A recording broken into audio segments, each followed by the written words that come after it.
How do I stay in the present moment when it feels unbearable? Because in Plum Village, we always say that let us not get caught in the past and the future. Let us go back to the present moment. And this is a question about that. How can I stay in the present moment when the present moment feels unbearable? That's a good question.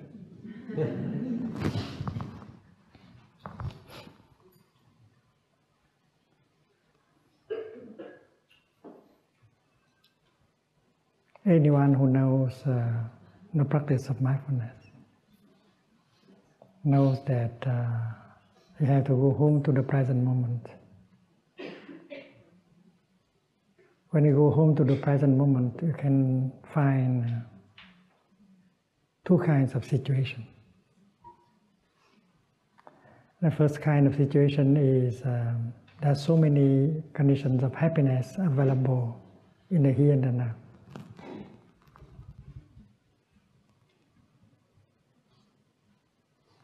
When you breathe in and bring your mind home to your body, you are established in the present moment.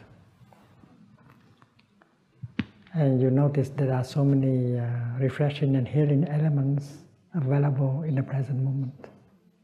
There's also many conditions of happiness available in the present moment. And with that awareness to generate a feeling of joy and happiness is very easy. That you can do in order to nourish yourself. To nourish yourself with joy and happiness. So that is the first thing you encounter when you go back to the present moment. The second situation is that when you go back to the present moment, you might encounter a feeling of pain, a feeling of a painful emotion that is in you.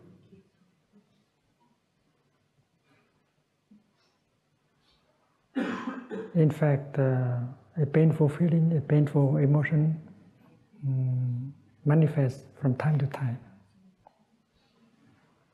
But when it begins to manifest, we don't like to be there, so we try to run away, pretending that it's not there.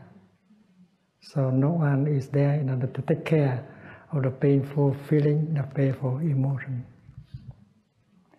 So going back to the present moment here is no longer to recognize the elements of joy and happiness, but to have a chance to take care of the pain in ourselves and to transform it. So even if the present moment is unbearable, to go back to that moment is the only chance for us to do something in order to calm it down and to transform it. Most of people don't do that because they are afraid that when they come home to themselves and touch the pain inside, they will be overwhelmed by the suffering. And that is why the practice is to run away. Imagine something about the future to forget. Go back to the past to forget.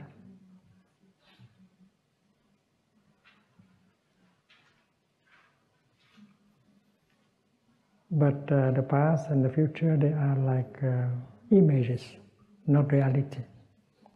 Only the present moment is real.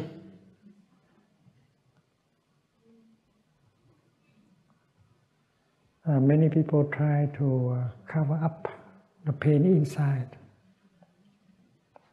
Not only by going back to the past or running to the future, imagine that there will be some hope, some end of suffering in the future, but that cannot last long. And most people try to cover up the suffering inside by the practice of consumption. We read magazines, we watch television, we find something to eat, we listen to the music, we pick up the phone to talk. Everything we do because we hope that by doing these things we don't have to confront the suffering in us. And we allow that pain to continue to grow in us. So the practice of mindfulness helps us to go home to the present moment. Even the moment is not pleasant, but it is in that very moment that we can understand the suffering and that we can find a way in order to calm it down and to transform it. So next time when you find the present moment not pleasant, don't think that running away from it is the best way. No, it may be a chance. So stay in that moment, look deeply into the nature of your suffering. If you know how to practice mindful breathing or mindful walking, generating the energy of mindfulness, and then that energy of mindfulness generated by the practice help you to be strong enough to recognize, encounter the pain, and embrace it tenderly. And embracing your pain tenderly, in a few minutes you can calm it down. And if there are other practitioners practicing with you, and then you can profit from the energy of mindfulness and compassion. Getting in touch with the suffering bring about understanding of suffering and the energy of compassion. Understanding and compassion have the power to heal you and to heal the people who happen to be around you at that time. And if there is a group of people practicing together, embracing the suffering with tenderness, they will experience that collective energy of compassion that heal them. And when they suffer less, they are in a situation to help other people to do the same.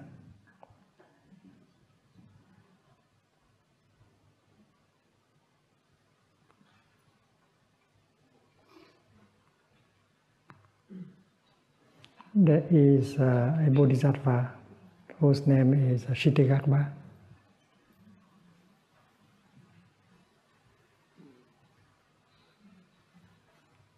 The vow of Kshitigarbha is to go to the places where there's a lot of suffering in order to have a chance to serve, to help.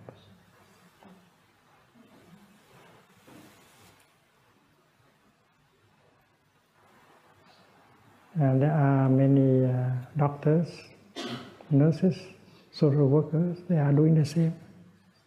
They volunteer to go to painful spots of our earth, of Mother Earth, in order to help the people. So Bodhisattva, Kshitigarbha, they are real, they are not just images.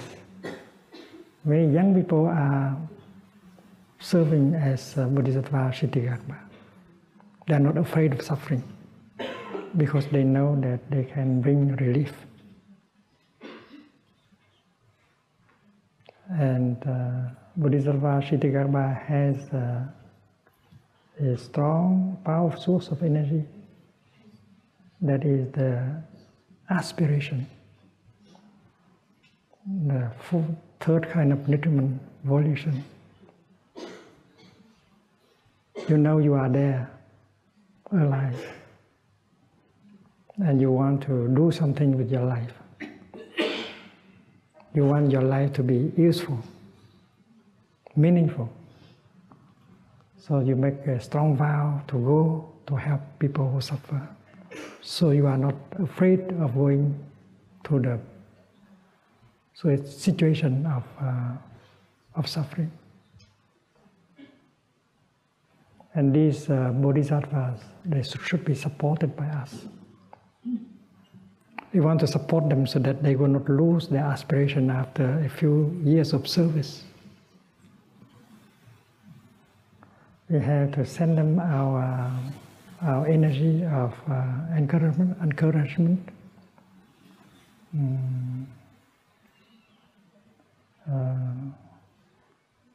They need nourishment and healing. So after 6 months, 1 year working in very difficult situation, they go home and they have us taking care of them, trying to help them to heal, so that they will go out again the second time and the third time. Bodhisattva Kshitigarbha need help also. So we are there to help young Kshitigarbhas to continue their work in the world. So if you have compassion, you don't mind being in a difficult, suffering situation. And if you have enough compassion, and then you are protected, you will not be overwhelmed by the collective energy of suffering emitted by the people around. And Bodhisattva Kshitigarbha knows that he needs a sangha, a sangha, in order to continue for a long time.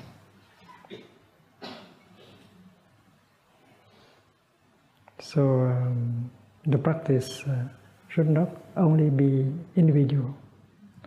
The practice should be collective also. So let us try to convince people in our family to join the practice. And the best way to do it is to become more and more pleasant every day, more smiling, more sweeter.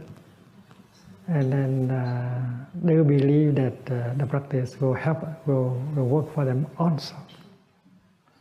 So when your family, your community enjoy more harmony, health, brotherhood, sisterhood, and then your aspiration can be more easily realized. Without a sangha, without a group of people, our dream cannot come true. So not only we try as a person, but we know that operating as a group of people, as a sangha, is always much better,